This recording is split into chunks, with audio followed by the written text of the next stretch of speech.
As a chef, people ask me all the time what's my favorite thing to cook, and this is actually my favorite thing to cook because it might be my favorite thing to eat. So if I'm just cooking for me, I'm making gougeres, which is just another word for cheese puff. That's what we called them growing up, was a cheese puff.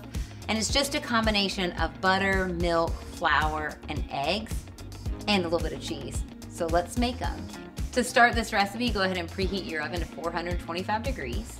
It's really all about the technique. So this is a cooked dough.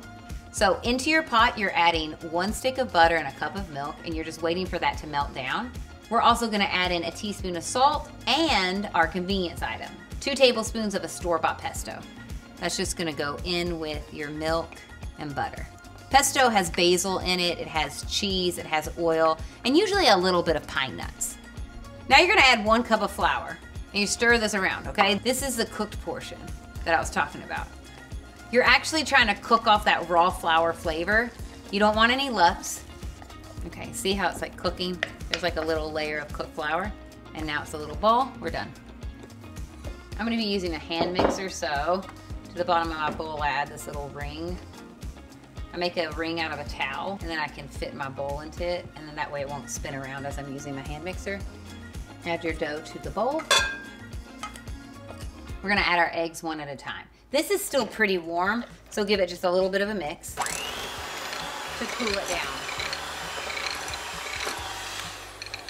Did you see all that steam coming off of there? It's because this is so hot. You don't want to put your eggs in right away or else they might cook. One thing you might have noticed that there was no chemical leavener in this recipe. That's because all of the height and all of the leavening comes from your eggs. It's a physical leavener. So when we're beating this, we're actually trying to incorporate in some air too.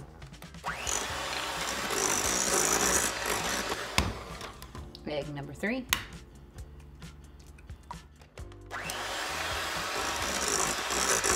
That's looking good. Last egg. And with the last egg, add in a teaspoon of pepper. You don't want to put the pepper in with the milk because it'll turn the milk gray.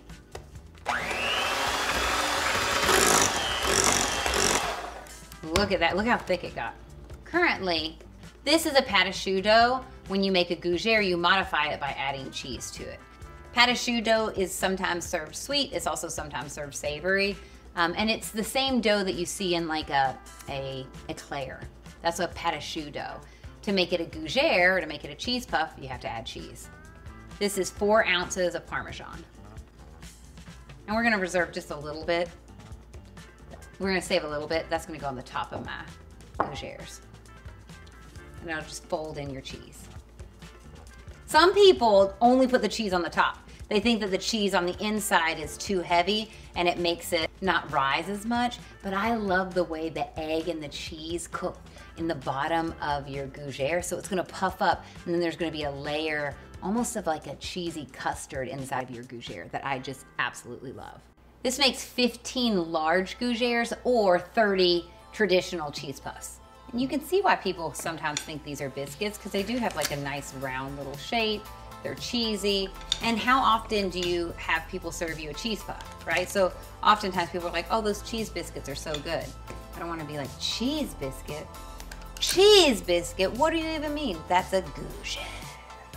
A little sprinkling of cheese. Oh, there's cheese inside. I also love Parmesan cheese when it gets like super crunchy on the outside or on the bottom of things. It's just addictive.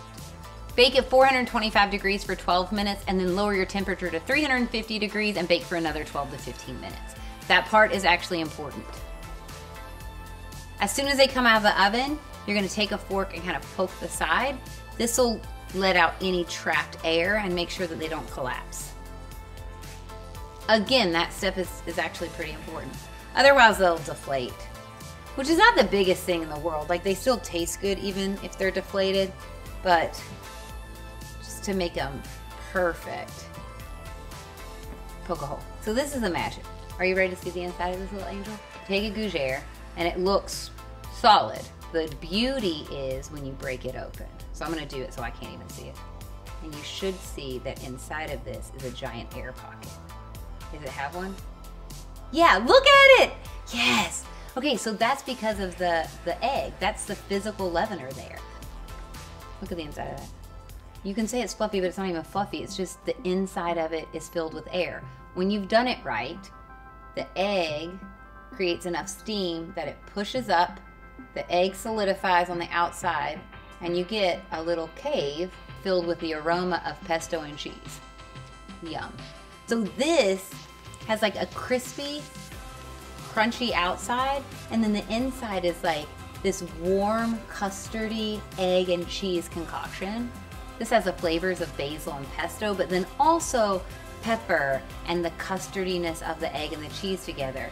It's texturally of delight. It's also flavor-wise an absolute delight.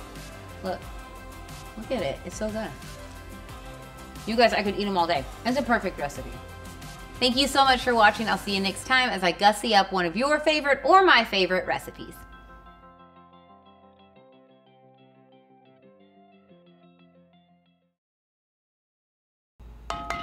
In your songs, you always have to have the word "gussied up" because that's always. No, gussied up is a very hard word to put into a song. Yes, it is. Up rhymes with like two things: gussied up, get it, up, pup, corrupt. That's the rule. If you're singing, you gotta put the word "gussy" in there. No. Yeah. Who made that rule? Me.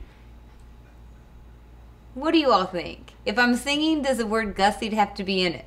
Let me know in the comments below. We'll take this to the internet.